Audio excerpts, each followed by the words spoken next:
holding the vow of action bodhicitta. There are 3 topics regarding taking the action bodhicitta according to the Asanga system, the great Asanga system. First, A, preparation, B, actual ceremony, and C, conclusion. Preparation. The preparation has 10 subdivision. First says supplicate. Supplicate, ask, great teacher, can you give me, I supplicate to give me this bodhisattva's vow. Asking about common obstacles. What is the common obstacles to achieve? Like say, if I'm taking, taking special refuge, so forth, those, and explaining the different types of downfalls. What's the danger to get the downfall from bodhisattva's path? In what way I create negative action to break the vows? Explaining the faults of downfall. What's the faults of downfall? Means we stop to go to enlightenment. We stop to bring peace and happiness. So explaining the benefit, effects of the taking the vow means we proceed towards the enlightenment. We go through to bring peace and happiness. Gathering the accumulations, how to gather accumulations, merit and wisdom, asking about the uncommon obstacles, like if I have taken aspiration bodhicitta, it's uncommon obstacles. If I have not taken that aspiration bodhicitta, then there's no basis to cultivate action bodhicitta. Then encouragement, developing special artistic thought, and briefly explaining the training. So these are the 10 preparation we need. Can I have a short break? Then we will do the action bodhicitta.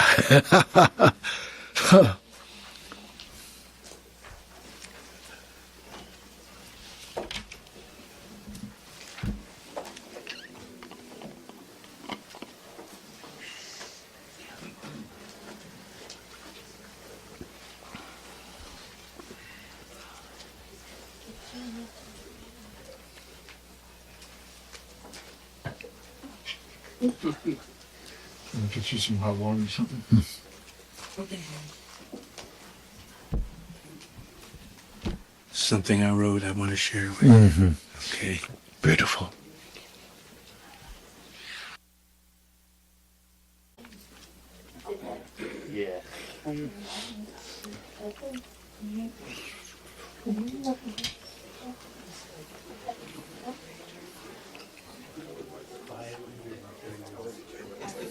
Yeah. You went out. What? What happened? What happened?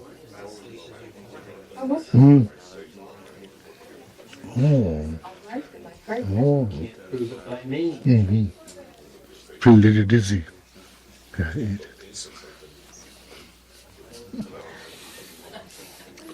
That's a medicine for your allergy. It's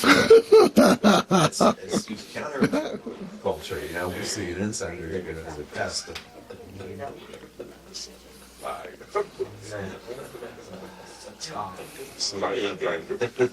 He's a battle for five.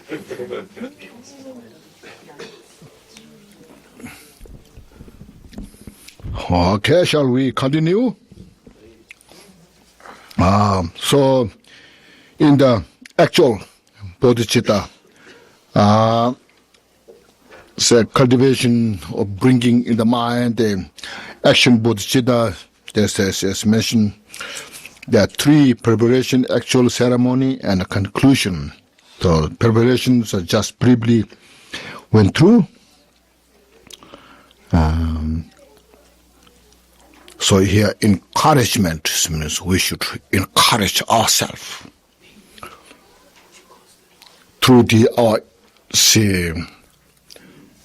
incisive awareness, understanding So this is the way how to free from suffering. This is the way how to help sentient beings. Or just encourage ourselves, inspire ourselves, and then develop the special artistic thought. Reinforce your motivation stronger. And then it's a briefly explanation. The training will come later after the ceremony. With this, then we do the actual ceremony. Again, here as before, we just, when I read, please contemplate in your mind, just feel yourself. Say, if I take this, cultivate this mind, what will be my feeling? And I should do it, so forth, like that. So the disciple should cultivate the desire, wish to accept the vow. The master calls the noble disciple. Now here noble means who has the Mayana family, lineage, who has the every potential to cultivate the action bodhicitta. By the name, and ask.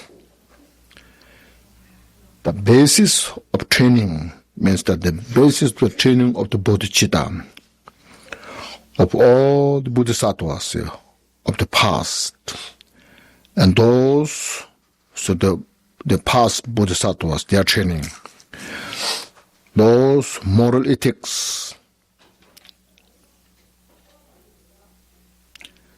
and basis of training of the bodhisattvas of the future, and those moral ethics, the basis of training of all the bodhisattvas abiding the 10 directions in the present, and those moral ethics, the bodhisattvas of the past who were trained. So please understand, Pasi said training, now who are trained, bodhisattvas of the past, who were trained on the basis of those training and moral ethics, and the bodhisattvas of the future who will be trained, the bodhisattvas abiding in the 10 direction, as present, who are being trained on the basis of those training and moral ethics. All the moral ethics are the moral ethics of the restraint and abstain from all the non-virtuous act. The moral ethics of accumulating virtue, all the excellent qualities, wisdoms that we have to accumulate, means we have to gather, develop in the mind. And the moral ethics of benefiting sentient beings. After firstly, one is abstain from all the non-virtuous thoughts and action. After that, we gather all the excellent qualities, wisdom, compassion. Oneself is well trained. After when one is well trained, then benefit sentient beings. See, so these three. So these are the bodhisattvas who have done the past bodhisattvas, who are doing the present bodhisattvas. Those bodhisattvas in future will do the same thing. So here, this is what is now. So you have get a good picture. We're not doing something that which is something's not happened in the past. We're just taking examples of the Buddhas and Bodhisattvas who involved in this path, in the past, at the present, and who will involve in this path, the future Bodhisattvas, so that I'm doing the same thing. No? So we're not inventing something new.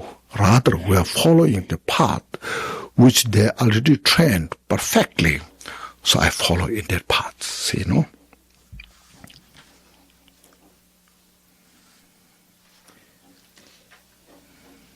said, then do you want to accept these from me, a bodhisattva with the name of such? So then you ask, say, this is asked 3 times, and the disciple should respond, yes, I want to. Say 3 times, say 3, no? Then, after said 3 times, then you have cultivated the bodhicitta or to bodhisattva's vow. So this is, yes. See conclusion. The conclusion has 6 subdivisions. Making an announcement means the master announced to all Buddhas of the 10 directions. Today, these all disciples, Dharma practitioners, they accepted the action bodhicitta. They took the bodhisattva's vow. Explaining the beneficial effects of entering into the omniscient wisdom state. So now, this is the direct connection to Buddha's mind. So sooner or later, no doubt one will become Buddha. So this is how great beneficial effects. So inspire.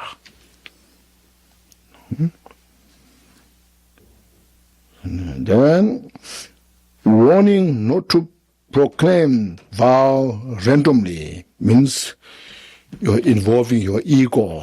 So I took bodhisattva's vow, proving you are something special than others. This is not the cause, or not the way we are taking bodhisattva's vow. We are taking bodhisattva's vow to purify all the obscurations.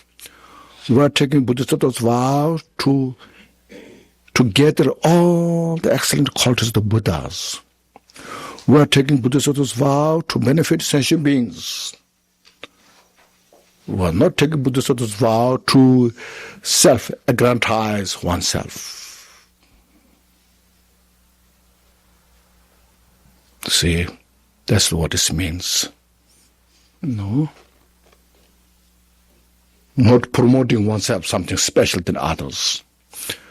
Rather, one should be a service of the sentient beings.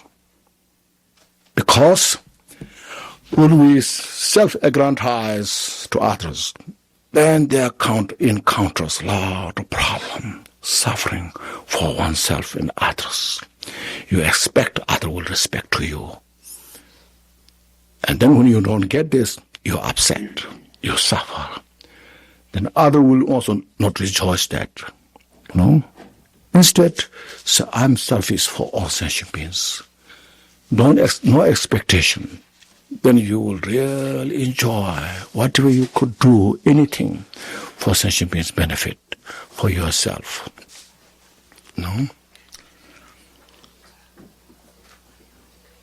This is here.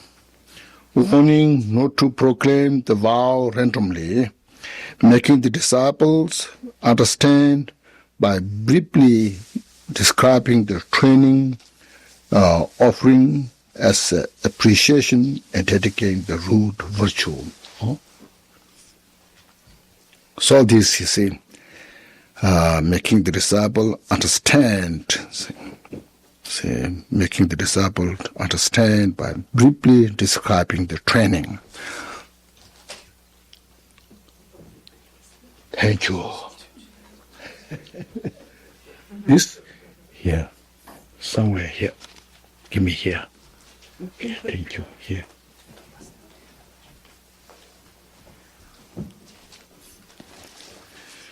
Which will come down later, and offering as appreciation. You make the offering and dedicate the root virtues. So this concludes the taking the action bodhisattva's vows. This is the tradition of Dharmakirti.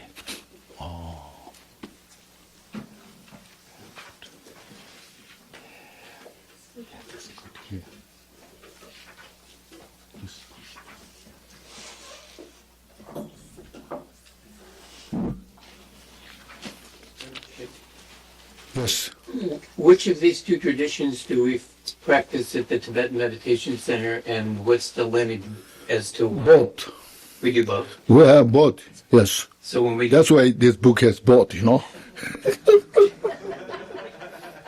okay, so when we do the Bodhisattva, well, we get the both. Look at the opening prayer book. Look at the opening prayer book there. Okay. Thank you. Yes, no problem.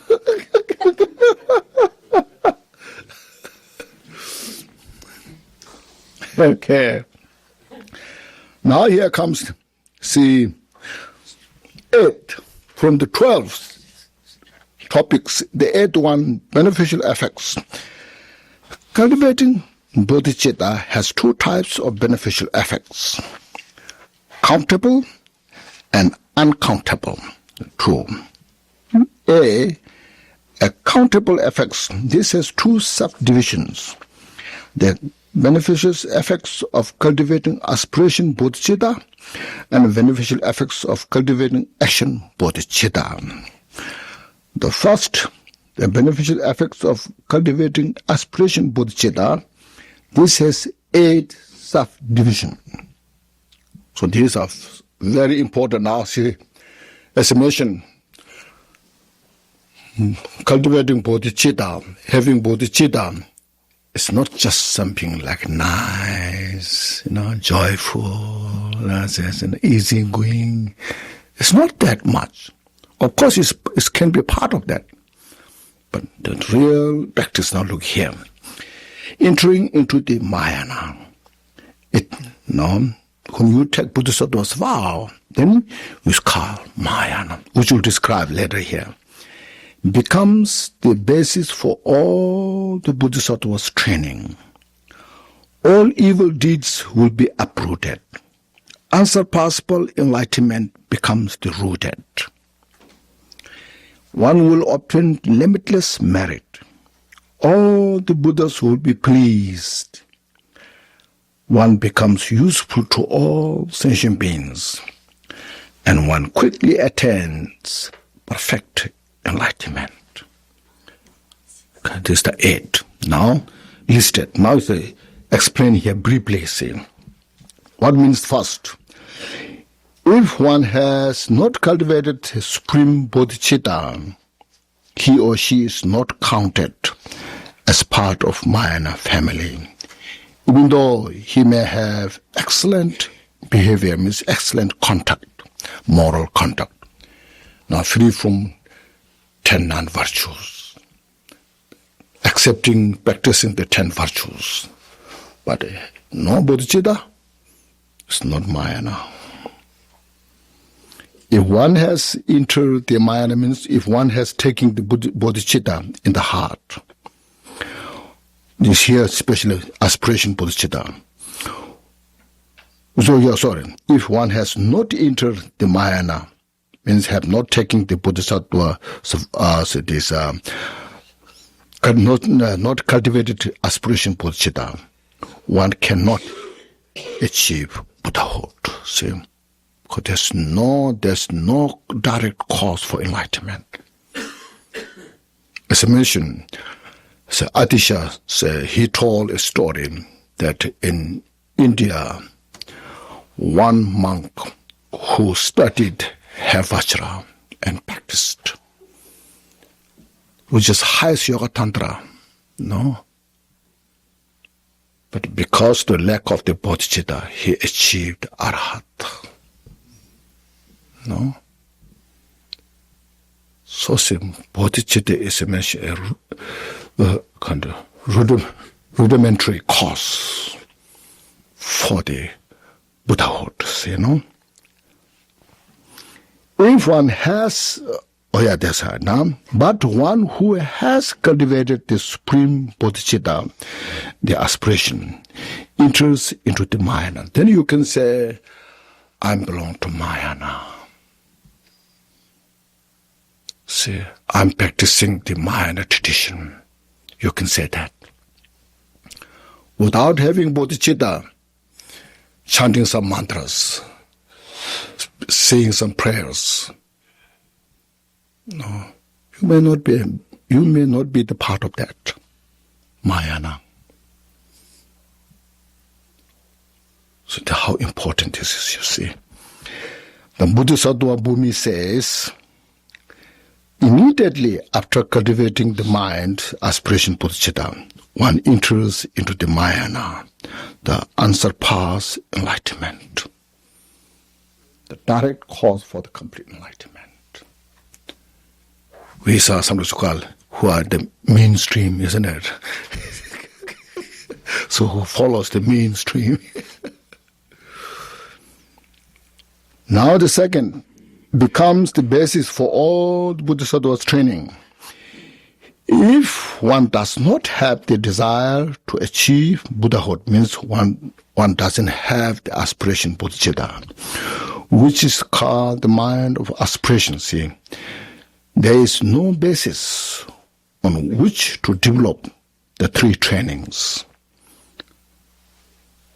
the three moralities. So he has three moralities. It's just mentioned above, morality, abstaining from the non-virtuous action, morality of the accumulating all the excellent qualities, morality of the benefiting all sentient beings. There's no basis for that. Which constitute the Bodhisattva's training.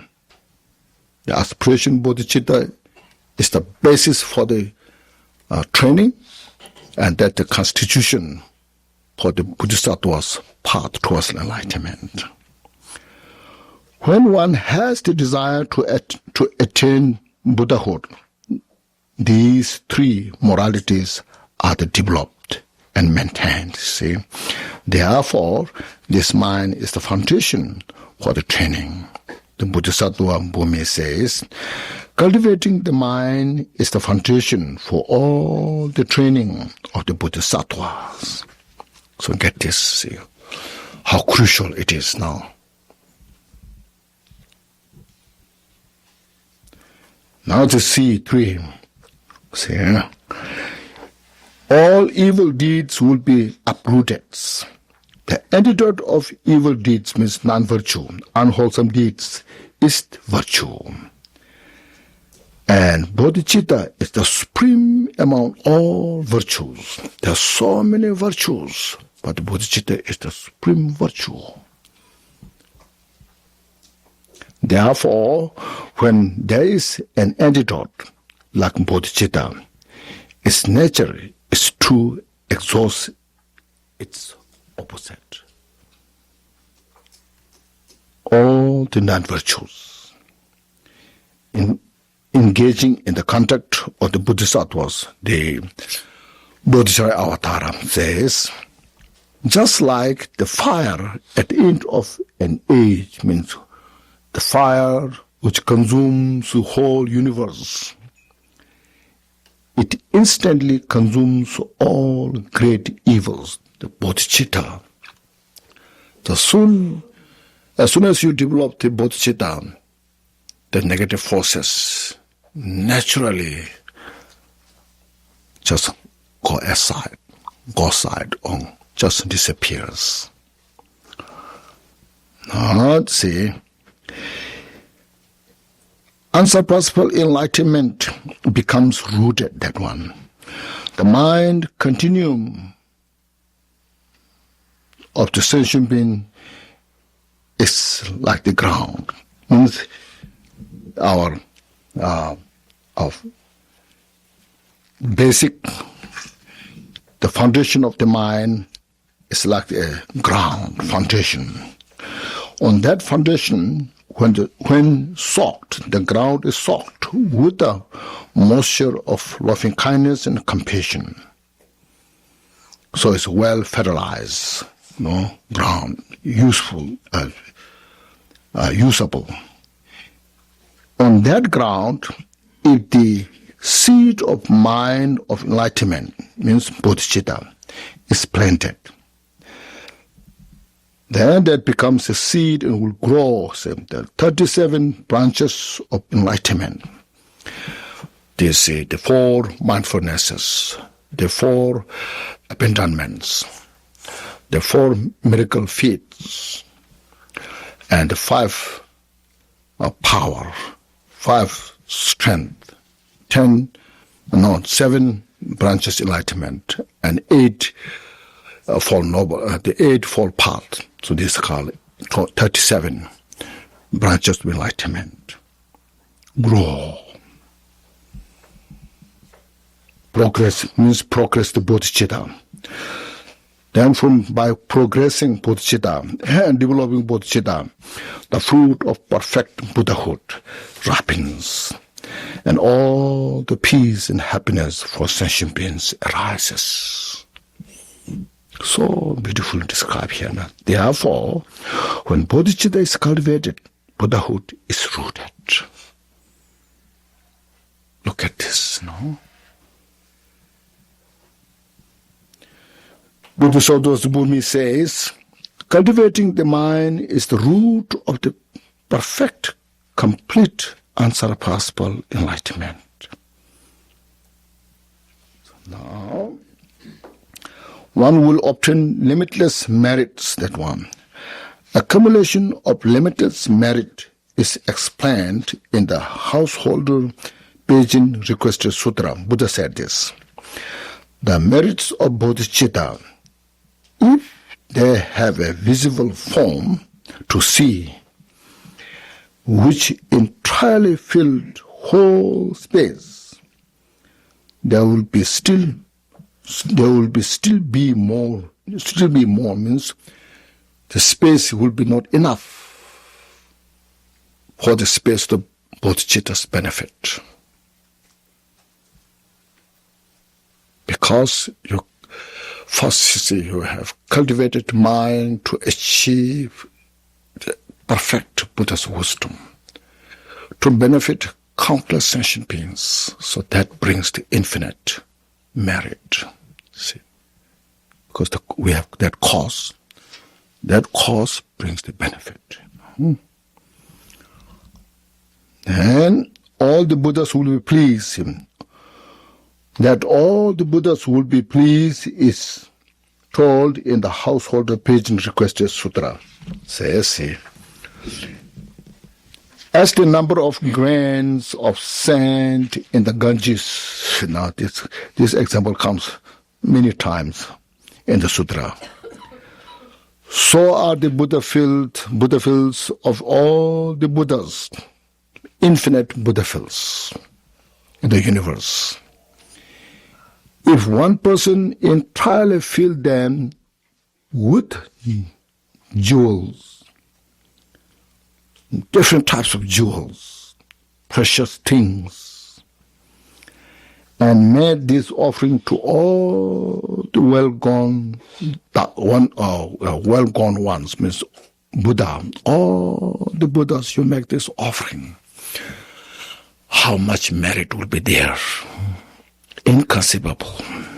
No, but this is still, yet it will be much superior offering when a person folds his or her hands together at the heart and cultivate bodhicitta. This offering is beyond limitation. See, because offerings will bring merit, peace and happiness. But the bodhicitta practicing will bring the peace and happiness of enlightenment. Not just for one individual, for all sentient beings. A source of wisdom, joy, happiness. See? Now, becoming useful to all sentient beings is mentioned in the planting the noble stock sutra. So look at this here. Gampopa, how much he has studied. He studied all the Buddha Sutra. Now, from all different sutras, he brings the quotation here. So how learned he was, you see, look at this.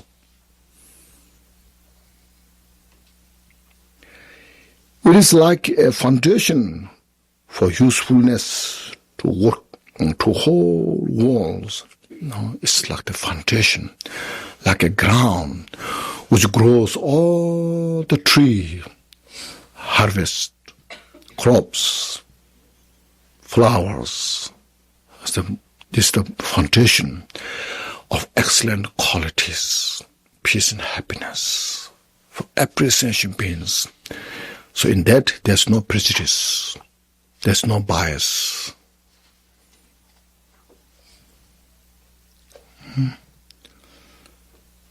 Now, it's a quick achievement of complete enlightenment, quick or fast, whatever, is explained in the Bodhisattva's bhumis.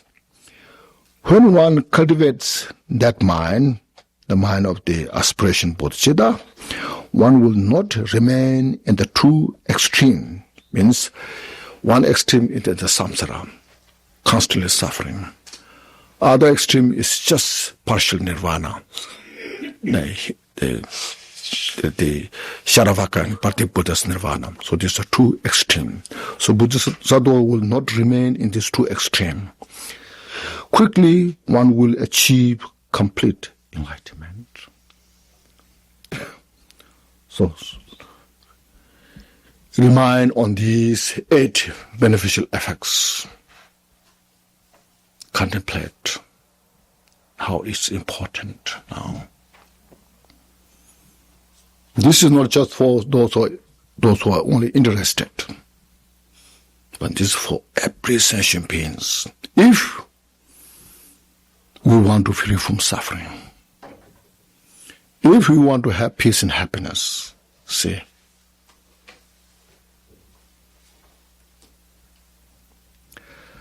Now, beneficial effects of cultivating action bodhicitta. There are 10 benefits of cultivating action bodhicitta. In addition to the earlier 8, the aspiration bodhicitta, and there are those on that 8, there are one's own benefit arising continuously, and benefit for others arises in various ways, in a different way. When you say on the base, the aspiration bodhicitta is you say, I want to achieve Buddhahood. I make commitment to attain Buddhahood, but not yet follow into the path. That's aspiration bodhicitta. Now, action bodhicitta, above that, now I will put action.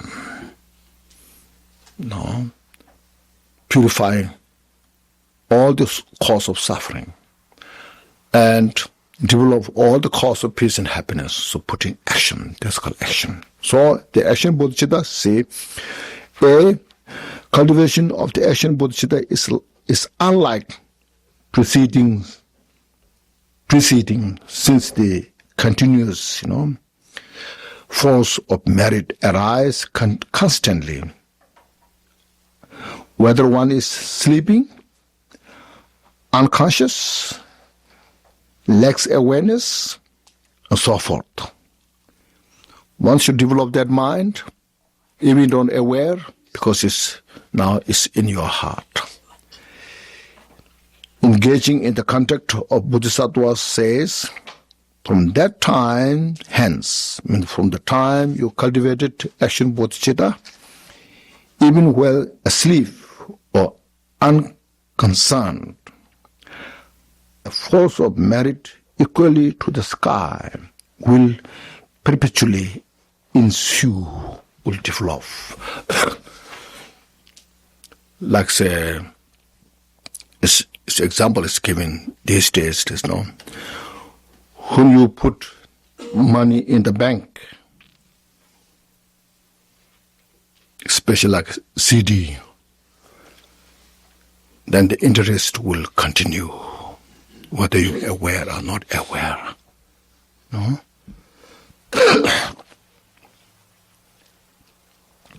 So when the bodhicitta of the money of the bodhicitta is in the bank of in your heart, then the interest will just continue. So greater bodhicitta you develop, a greater beneficial will come. More money you put in the bank, more interest will come,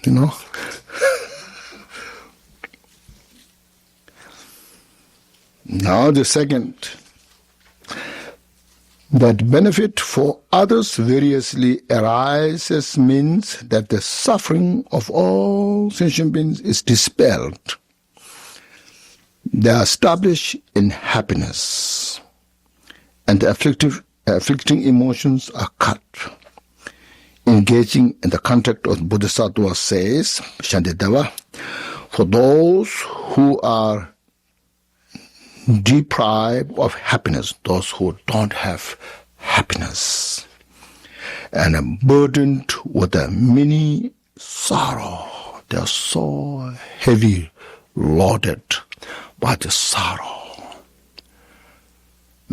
through the mental afflicting emotions, confused. So it satisfied them with all joys, not joy of giving wealth, but joy of giving wisdom, skill, and clears our confusion. Bodhicitta is wisdom, that which clear away the cause of suffering.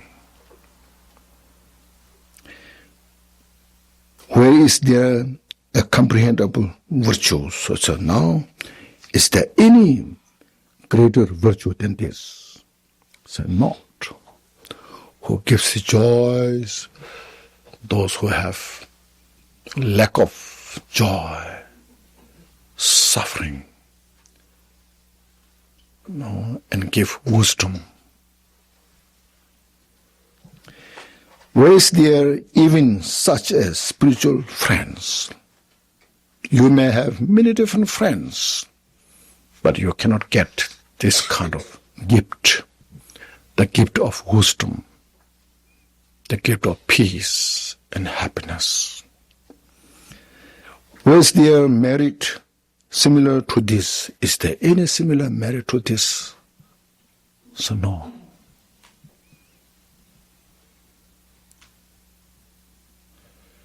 Sometimes when you make one person happy by smiling, people say, that's wonderful. You did a great job. But if you give this kind of bodhicitta, from bodhicitta give the joy, happiness. So that's because various way, many different way, you can benefit sentient beings. So these are the beneficial effects which can be counted. Now, uncountable effects. Second, uncountable beneficial effects means that all good qualities rise from this time, means the moment you cultivated bodhicitta, then until one becomes a Buddha, so they are uncountable. Look at the 10 bhumis, step by step. How much great benefits there. No? Okay. Now, say, this is 9, I think. Disadvantages of losing it. Now, what kind of disadvantage you face if you lose the bodhicitta? So there are 3 faults of weakening bodhicitta. There are three different types of disadvantage. By these faults, if you lost the bodhicitta, one goes to the lower realm, and by these faults, one falls to one fail to benefit others. 2, and the 3. By these faults, it takes a long time to attain the bodhisattva's bhumis. The first, breaking the commitment or the vow by weakening the cultivated mind, the bodhicitta, deceives all sentient beings, because you said, today in front of all Buddhas and Bodhisattvas, I have cultivated bodhicitta for your benefit. I'm here to benefit you. You rejoice, you be happy. You declare that, so that you deceive all sentient beings. So if you deceive one person, one individual, people say he's not trustworthy. Now if you deceive all sentient beings, what happens now?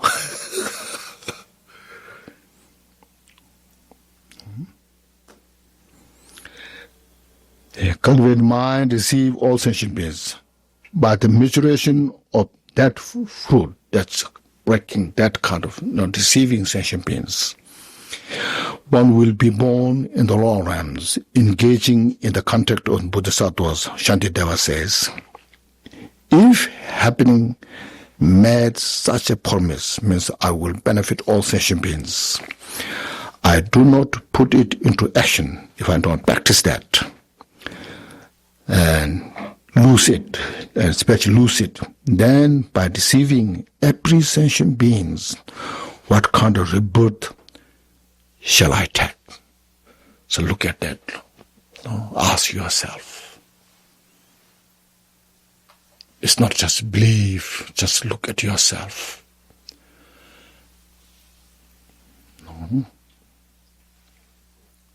That's one. Disadvantage. The second, with these faults, one cannot benefit others. Then, because you lost interest to help other sentient beings, so you cannot benefit. Thus, it is said, for should it ever happens, means if in case you lost bodhicitta, the welfare of all will be weakened. Then to benefit all sentient beings will be lost. You cannot help. The third, it will take a long time to attain the bodhisattva's booming. It is said, thus those who have the force of an awakening mind, as well as the force of falling from it. So first, through a lot of different inspiration, you take the bodhisattva's bhumi, bodhisattva's vow, or cultivate bodhicitta. I'm so interested. Then after some time, I cannot do this. You derail from the path. So this happens. Stay revolving within cyclic existence. Then, without going further, you stay in that just cycle, back and forth. First you take Bodhisattva's vow, make a little progress, and derail from the path, go back, so back and forth, it says. And for a long time are hindered in the reaching the Bodhisattva's level. So it will. Now, you face the impediment to achieve the Bodhisattva's booming, from the first booming to the 10th booming. So that's why it takes a long time. Now, yes, it's so beautiful, you see. This is the advantage and disadvantage you have if we lose the bodhicitta or lose the bodhisattva's vow. Now, what are the cause here? See, so beautiful. The cause of losing it, there are two ways to lose the mind which has cultivated bodhicitta.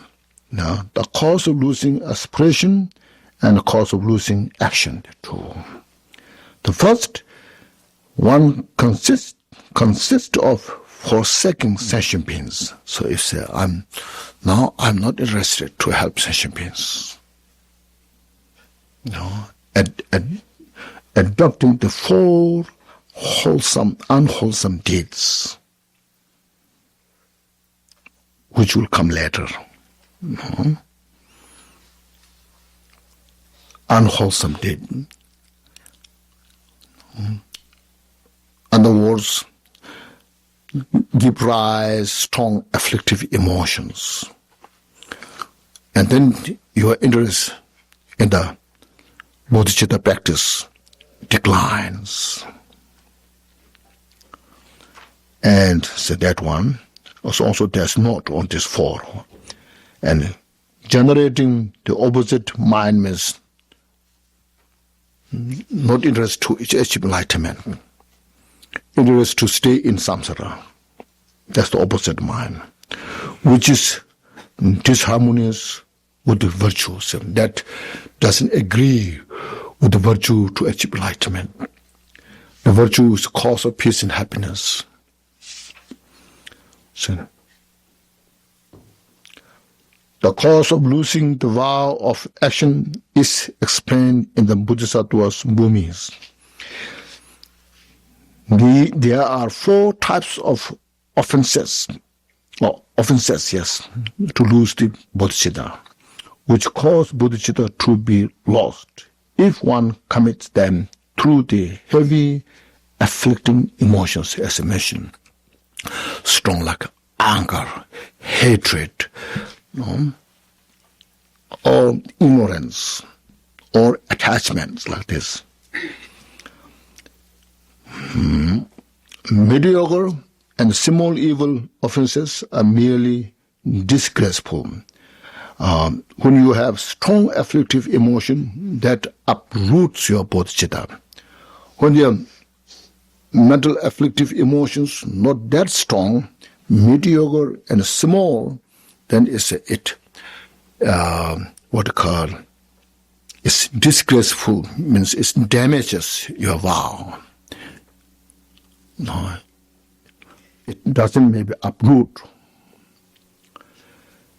20 Precept says, this by one great teacher. In addition, when one loses aspiration bodhicitta, it breaks the action bodhicitta.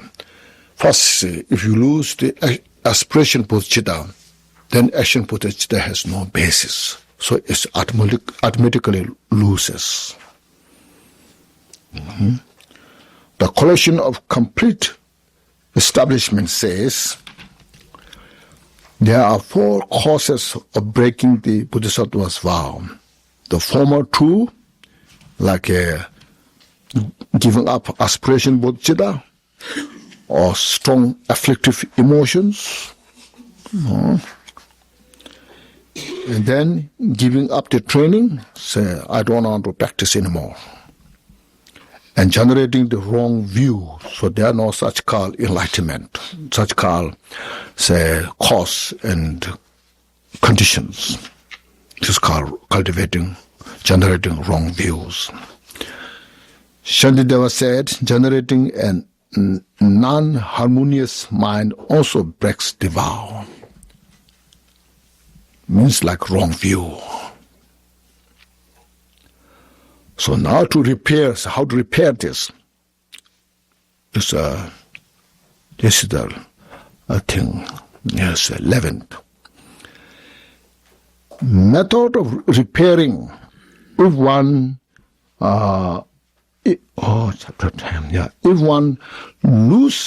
If one lost aspiration bodhicitta, it can be restored by taking the mind again.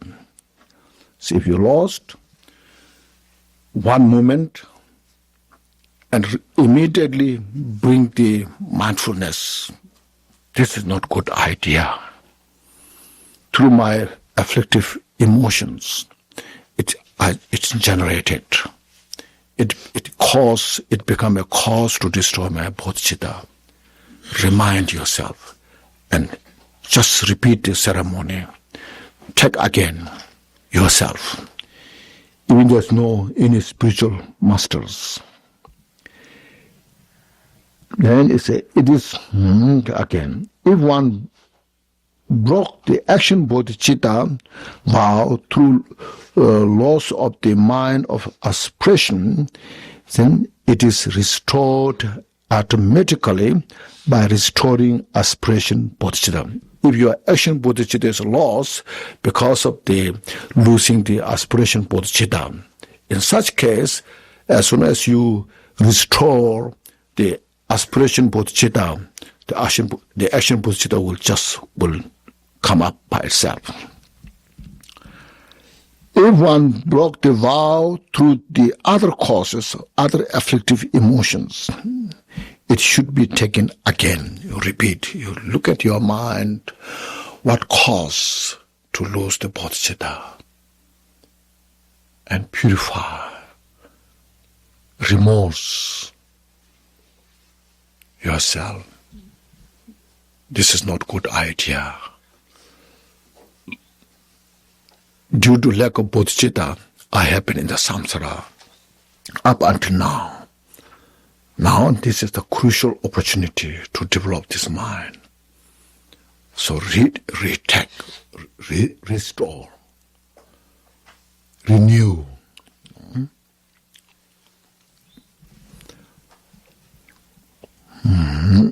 Causes, it should be taken again. If through the 4 offenses, which mentioned earlier, confusion is sufficient, means other mediocre, small happen which damages the bodhicitta, then you just confess. That means do the purification practice.